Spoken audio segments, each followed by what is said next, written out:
We're going to get started. We're going to start out with some introductions to let you know who's in the room here.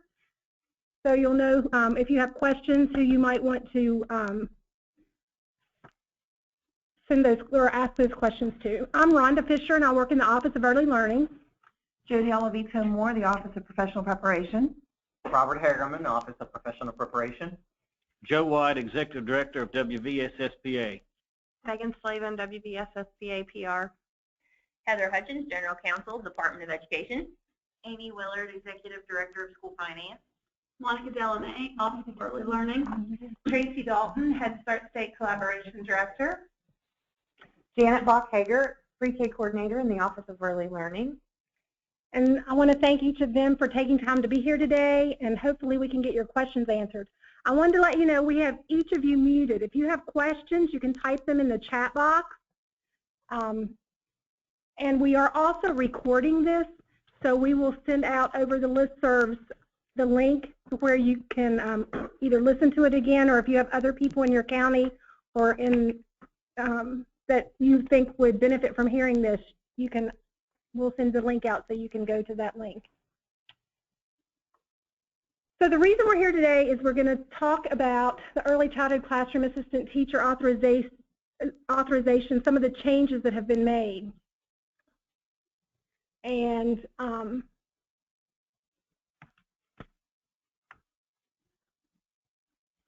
it's still, some of it's the same. Beginning July 1st, 2014, any person that was previously in a classroom or any new hiree after that has to have the Early Childhood Classroom Assistant Teacher Authorization. Now, and we're going to talk about each of the different levels of that, how to get that. The one change that was made is in the code and in our policy, it is now a Classroom Assistant Teacher 1, 2, and 3. Even though those titles changed, it still is a temporary. Classroom Assistant Teacher 1 is a temporary. Classroom Assistant Teacher 2 is a permanent. And a Classroom Assistant Teacher 3 is a permanent with a paraprofessional. The other change that was made, and the way it states it here, is any person that's employed in the kindergarten program that is eligible for full retirement benefits before July 1st, 2020, they can remain in that position and shall be granted an Early Childhood Classroom Assistant Teacher permanent authorization. And we're going to talk more about that as we go through this presentation.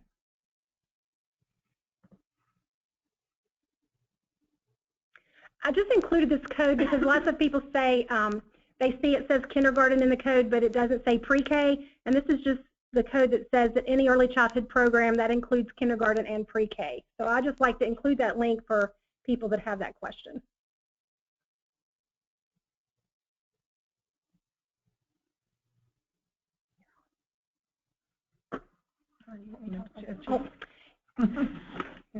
This is I want to talk a little bit about what it means to be eligible for full retirement benefits. Any person that is eligible for retirement has to apply for a permanent authorization. This does not include those that are in collaborations with Head Start. If they are in a Head Start classroom or a Board of Ed classroom that is collaborative and has at least one child, Head Start child in that classroom, the aide has to take the coursework and receive the authorization that way and then apply for their permanent.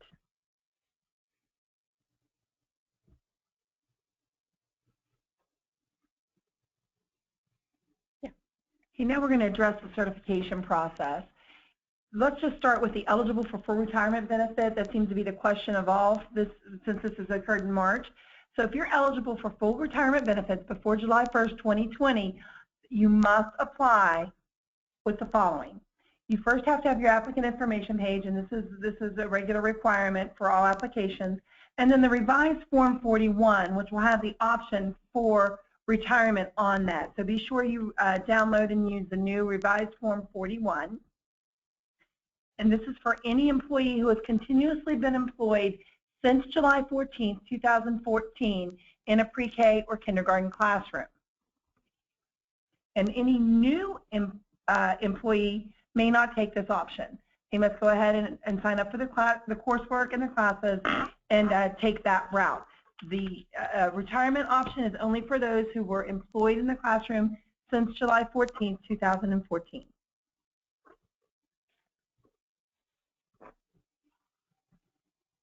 Okay. And I want to show you what this revised form looks like. You can see on the bottom right where we have our options where it can be initial, temporary, or permanent. To the right of that box, we have eligible for full retirement as of July 1st, 2020, and the community program director needs to sign. This is where they need to verify that that employee is eligible for that retirement, but the burden of proof falls on the applicant to prove that they are eligible for full benefits as of July 1st, 2020. That's the county, Robert, this is the county, right? Or the superintendent? The county director. County director signature.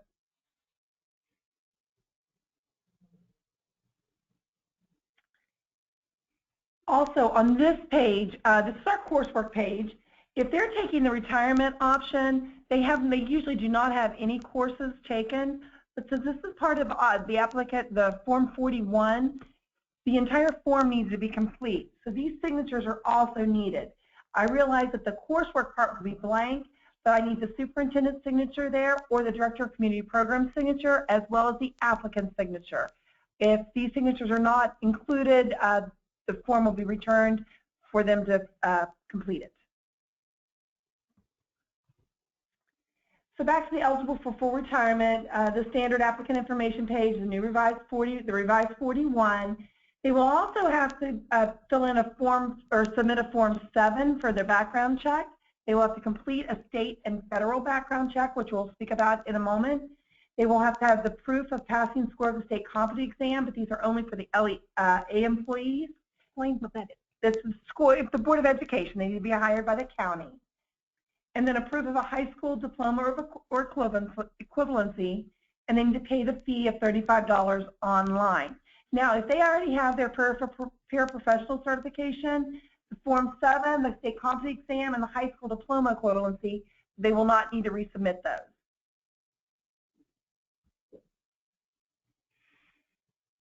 Okay, we have a question. Okay. Which director signs Form 41? The personnel director or the Title I director?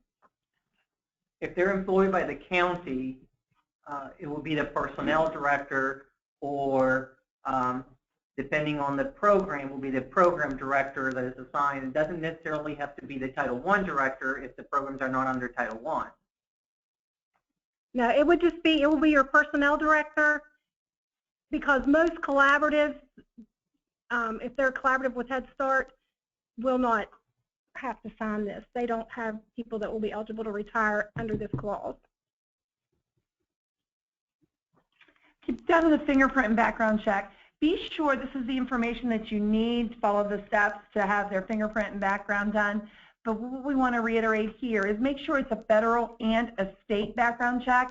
If they're paying about $28, that's just the state, and that will not be accepted. Between $45 and $48 is what we're looking at, and that's for the state and federal both, and those are required for certification.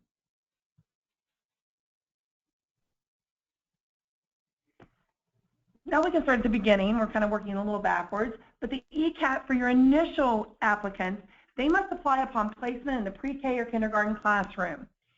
You're going to follow the same requirement statutes, the applicant information page, revised Form 41, and so on, but you do not have to wait until coursework is complete. No coursework is required for the initial application. As soon as they're in that classroom, they need to submit an application to be certified with their initial certification.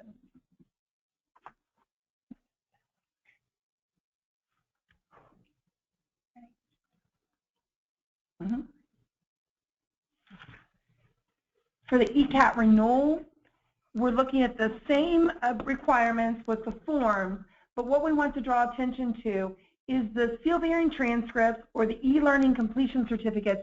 They must be unduplicated coursework. You cannot resubmit something that you've already used for certification. So those need to be unduplicated. Same thing with your ACDS semesters and CDA semesters. You cannot use the same semester. It has to be additional. We have a question. Regarding the initial ECAT, how does this apply to initial hires effective for 2016? They can apply. Initial hires can submit their forms and be certified for the following year. Then they have the year to take the coursework to renew. So their certification will be good through June 30th, 2016. As soon as someone is hired and completes their employee packet or whatever steps are taken, when you take the position, that's when Form 41 needs to be completed and the application needs to be done. What is the deadline for applying for renewal? All certificates right now will expire June 30th, 2015, Jerry. They should have already applied for renewal if they need to renew. Should have already done it. They should have been doing that since January. Some courses ended in April, and as soon as they received their certificates for that coursework, they should have sent in their application. Okay. On this page, we want to, the top area, this is our coursework page, what we were calling it. The top 3 courses are the e-learning courses or the courses from colleges or universities. And this is where we have transcripts or the certificates from e-learning. What we want to be sure is the applicant needs to list their course title and the date, because it's getting that it's part of the application. It needs to be complete, and to search out what exactly they're wanting us to count in a stack of transcripts is very difficult. So be sure that the applicant lists the coursework.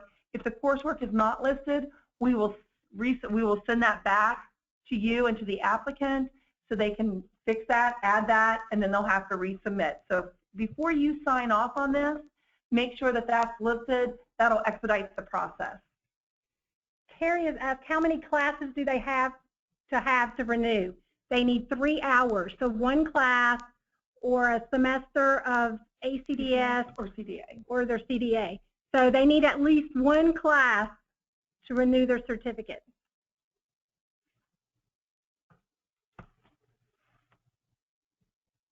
All right, we move on to the permanent authorization. Applicants must apply with the following. We're right back with the applicant information page, revised 41. Then here's where we need to really have some clarification. Proof of successful completion of the course or semester hours. Your steel-bearing transcripts, of course, or your e-learning completion certificate. But when we get down to ACDS, we want to make sure everybody is clear that they need to have the United States Department of Labor steel-bearing certificate from that department, not the ACDS completion certificate alone. We need that United States Department of Labor certificate. And with the CDA, just because they signed off on all 4 semesters, we need the steel-bearing certificate from the National Credentialing Agency. I have a question. There's 2 questions. Was there one before it? Yeah. Okay, we have a couple questions.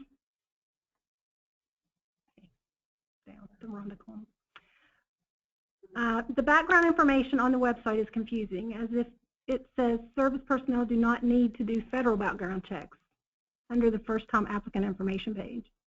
The total cost also does not match what the company is saying. They say $43.60. Could that be updated? Yes, this is Robert Hagerman, and that is correct on both. The issue with the cost is that the contract with the third-party vendor that is doing fingerprints right now is in the process of being renegotiated, and because of some sort of bulk volume of prints, the FBI reduced the rates about $2, I believe, to the vendor. Therefore, those rates dropped, and on the website it drops immediately. On our paperwork, it takes a little bit longer to get it adjusted and republished, but we are working on correcting that. It is no longer, I think it's about $2, $3 less than what we have it listed. That's number one. And the second one is because the instructions and as well as the website were created for professional personnel applying for first-time licensure. We did not in the past had any instances of service personnel having to apply for a certificate or a permit through our office. Since that has changed, now this will be the exception that service personnel that need to apply for the ECAT certificate have to go through the fingerprinting. So we are trying to update both pieces of information. We are transitioning to an online system as we speak. Therefore, there are going to be some delays in the paperwork in between the online and the actual paper base. So bear with us. We are correcting those and trying to get that clarified. And the next question is, can all aides or paras apply for the certificate? At one time, it was only the aides and paras currently working in pre-K and kindergarten. It is still that. Only those that are hired in a pre-K and kindergarten classroom, those teachers' assistants, can apply for the early childhood classroom assistant teacher authorization.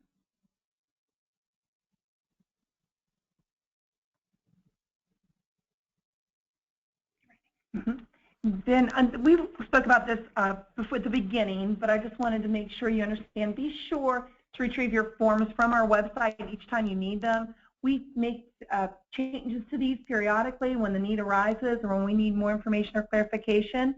So be sure you use a current form, and you can follow the directions on this screen to find those.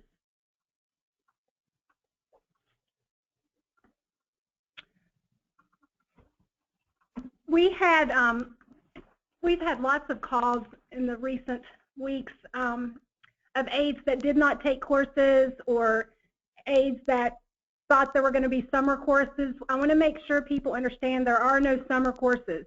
We offer 2 sessions a year for courses for teachers, assistants, our e-learning courses. One session registration will open July 1st, 2015. And classes will start September 9th through December 22nd. They're all 15-week courses for teachers assistants. The session 2 registration will open November 1st, and courses will start January 6th through April 20th. So we want to make sure that teachers assistants understand and that they need to take at least 3 hours to renew their temporaries.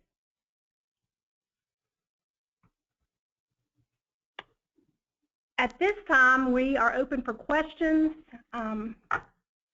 If you have any questions, please type them in the box. Also, does anyone else, we have the people in the room have any other comments or anything you want to say? Also, if you would prefer to raise your hand, we can unmute you if you want to ask a question. It's been asked, where will this PowerPoint be posted? It is going, the whole webinar will be recorded. We will send out on the listserv, just like we did for the webinar. And if for some reason you don't get that information, please email me or Jody. We will make sure you get that information if you need to know where it is. But you should get that next week. And I can show you. I can show you on the Office of Early Learning's webpage. We post all of our webinars on the website.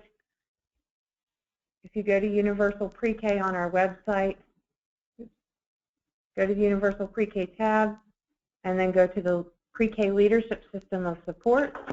You can click on that, and it will be posted under webinars, the bottom of the page. So, but we will send a link out as well. There's another question. Yeah, lots of. We see your questions.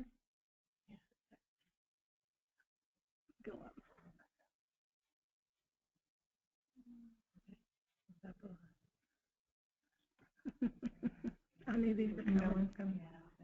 Okay, down. Down. One more. Wait, yeah, there's more.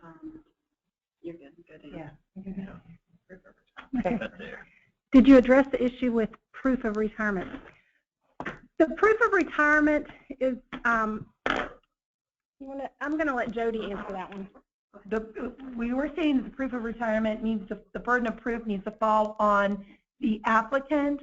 whether it be with the retirement board or whatever the county sets up, what information you are needing for that. And it was stated before, they had to have proof not to take those courses last year. Think about what requirements you asked them to bring to you for that, to be for lack of a better term, to opt out, so they didn't have to take those courses last year. But that proof of retirement will fall on your applicant.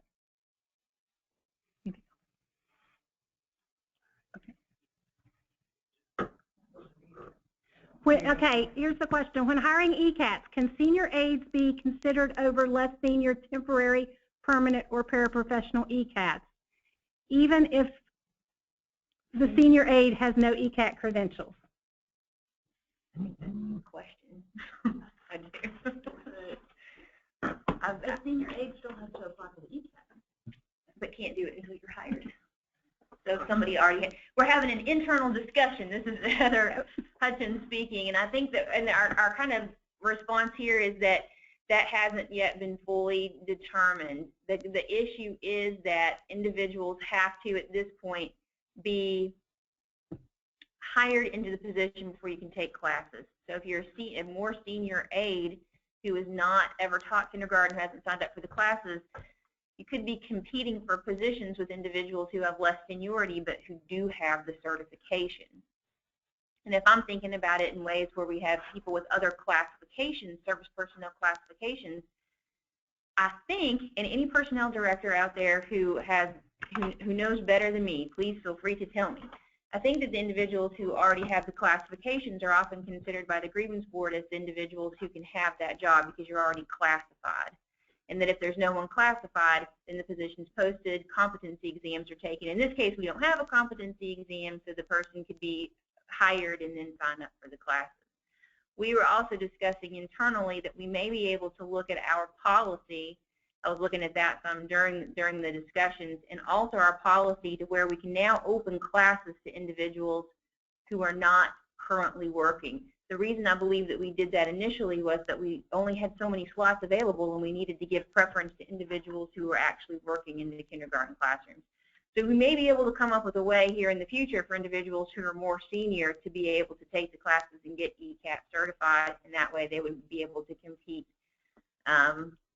not just equally, but utilize their seniority to get these positions. But I don't work with personnel on a day-to-day basis, and I know that multi-classified positions are always quite difficult. So if someone out there has experience that bears on this issue, please let us know. We would be happy to learn from you as well.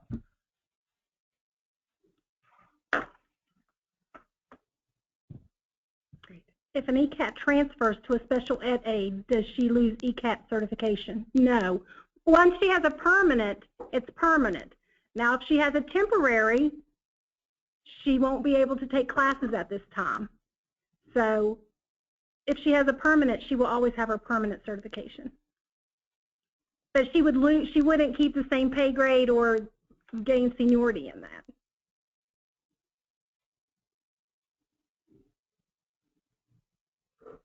Can you print off the PowerPoint if you post the webinar? We can email it. We can email it to you. If you send me an email. I'll send it over the listserv. Okay. Or Janet said she'll send it over the listserv.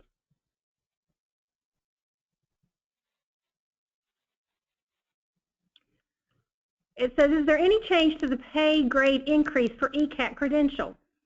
The ECAT credential, once they get a temporary, they automatically go to a pay grade E. If they're supervisory, they go to a pay grade F. The increase for those that, does it start March 9th? Whenever the legislation went into effect. The legislation went into effect March 9th for those that are eligible through retirees.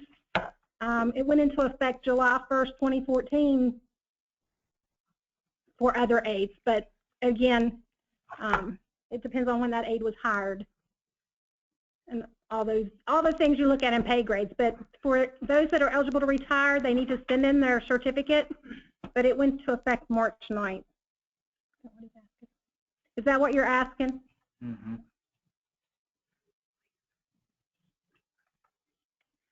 If I didn't answer your question, you can ask again or email me. I have a question here.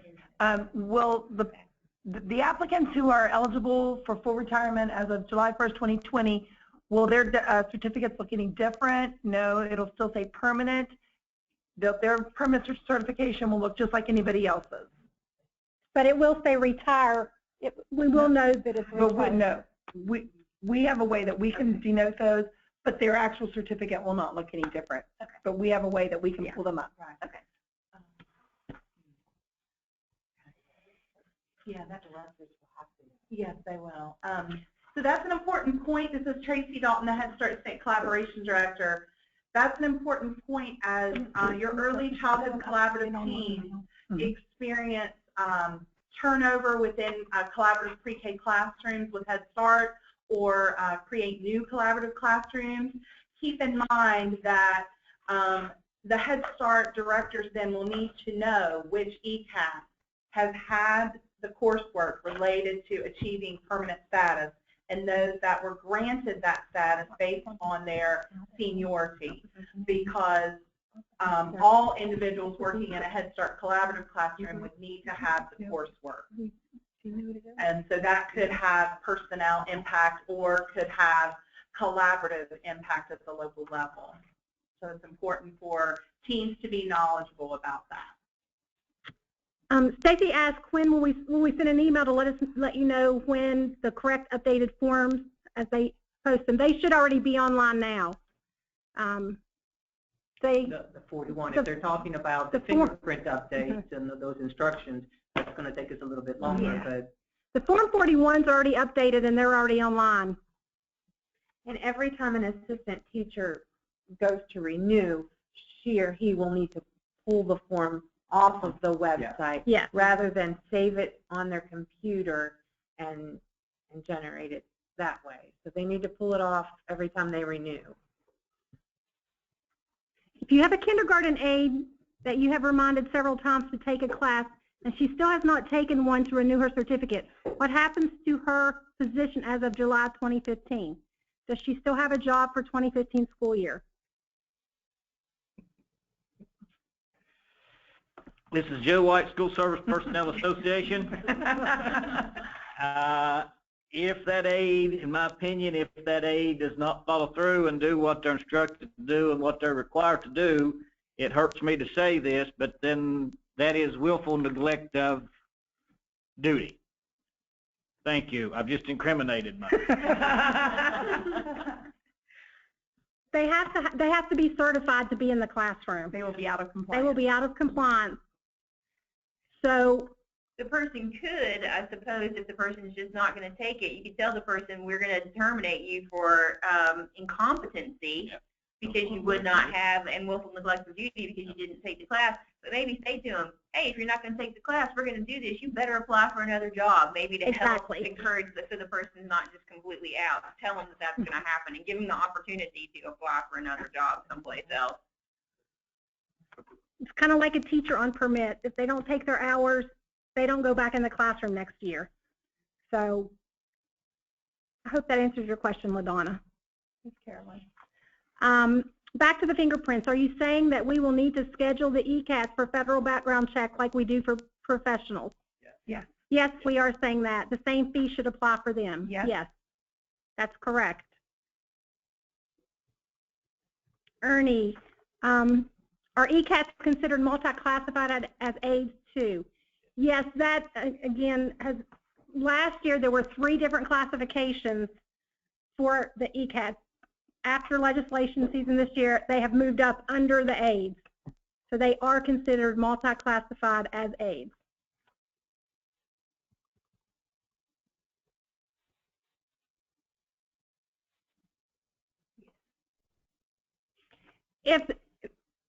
I want to make sure that people understand that there's a difference in filling out your Form 41 for certification and registering for classes. Those are 2 separate things.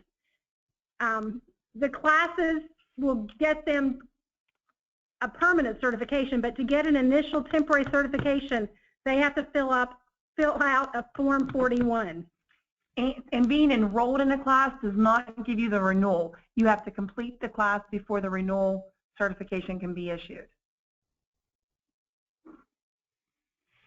I hope that answered your question, Ernie. If not, And I think also, Ernie, this is Amy, I think you might be asking, some aides can sign up to take college courses that are outside of the e-learning, but they have to be employed in a kindergarten or pre-K classroom in order to get their ECAT certification at this time until the policy is potentially changed in the future. So there may be aides who take their ACDS or some of these other avenues who are out there doing that on their own. So then when they do get one of those jobs, they can get their ECAT certification. yes.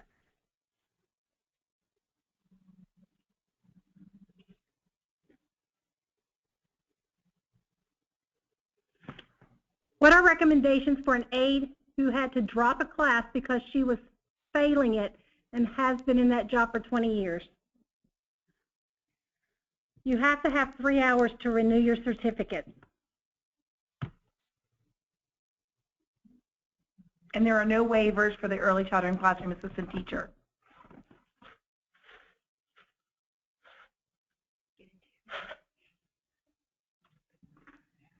When hiring, this is a question for you, Joe. When hiring aides for kindergarten or pre-K, do we post as aide or ECAT aide? I would recommend, Joe White, school service personnel, I would recommend that you would post it as aide/ECAT because they are multi-classified. This is Donna Vargo. Can a kindergarten aide who is eligible to retire by 2020 move to another kindergarten classroom in the county, or is certification only valid if the aide remains in the current position? Once they get their permanent certificate, they have a permanent certificate. They can move to any kindergarten or pre-K classroom in the county. Their permanent certificate is just like every other permanent certificate. But they have to apply. Every aide that's eligible to retire has to apply for their Form 41. That's different than what we said last year, so that's why I keep saying that. If they're eligible to retire, they now are required to apply, and they will get a permanent certificate.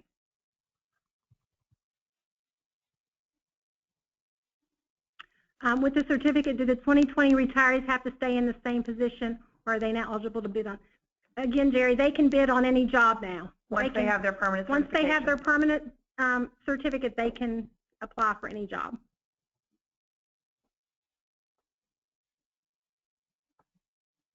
This is a question again for Joe or Heather. It's the same thing we talked about. When I'm looking to hire an aide for kindergarten class, is the preference given to an ECAT, or do we look only at aide seniority? We have a little internal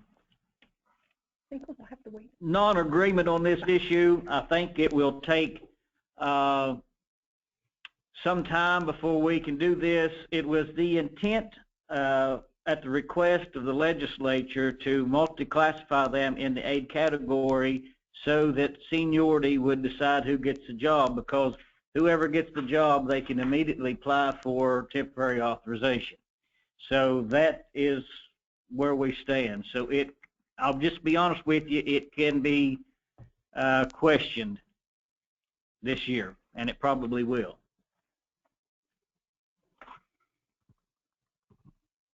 Are you saying an applicant with an ECAT certification receives a job over a more senior aide without? Yes, that's what I'm saying. If a teacher has a temporary but has not taken a course but will complete classes 15, 16, how can she renew that? If she has a temporary and it expires 2015, this coming June, she has to have 3 hours to renew, or she's out of compliance. He or she is out of compliance. If she just got hired and her expiration date isn't until June 2016, then she has until then to take 3 hours. So it depends on when the person was hired and when if their certificate expires June 30th, 2015, she would be out of compliance for the next school year.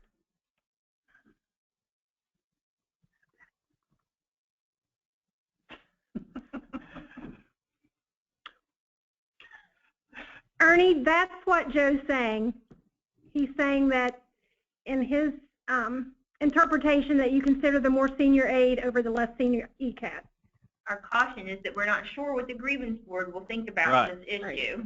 We're not sure until it, and I hate to suggest it, but until we get a decision from an administrative law judge, we are not sure. When must our aides that are eligible for retirement in 2014 begin submitting their paperwork? Do you want us to begin this process to be in effect for the new year? They have to be eligible for retirement in 2020, but if they were hired July 2014, we already have had some of the paperwork processed, but yes, it needs to be processed and in effect for the new year. If they're eligible from our 2014, they should already. Yeah, that's why I restated it. Aides who have been in the classroom are not the same as new teachers on permit. There are many issues with this, but not sure we really have sound methods of dealing with those who do not or who fail a class. Some of these aides have been employed for many years. I understand that, Rhonda, but they still have to be certified and they have to have 3 hours to renew. Or move to a position that doesn't require ECAT. Or move to a position that doesn't require this certification, the ECAT certification.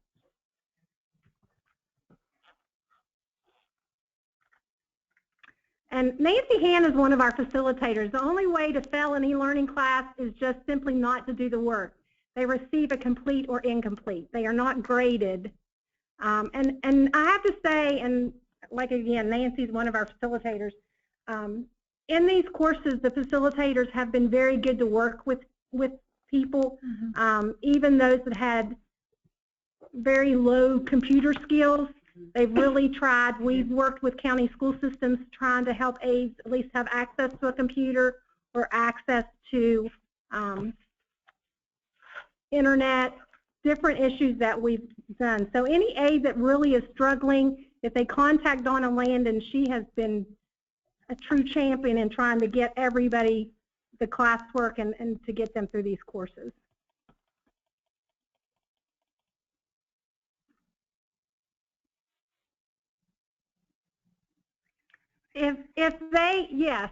Registration opens, this is for Ernie, registration opens July 1st, 2015.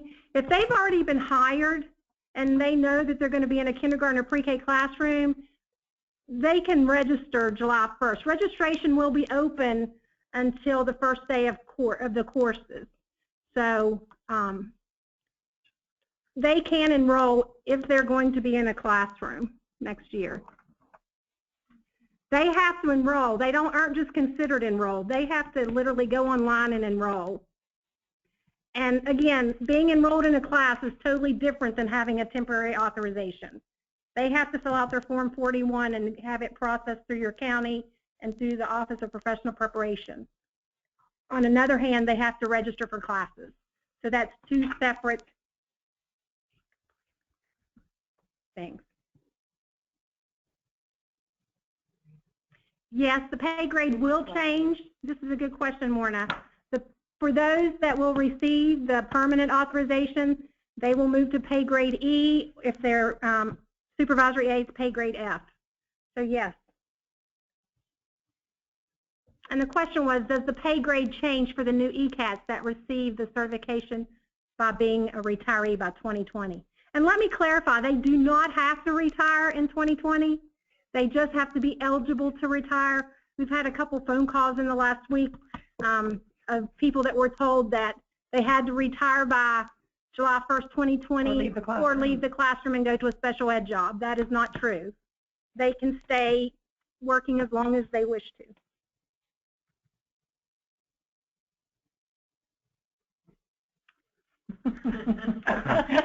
Me too, Ernie.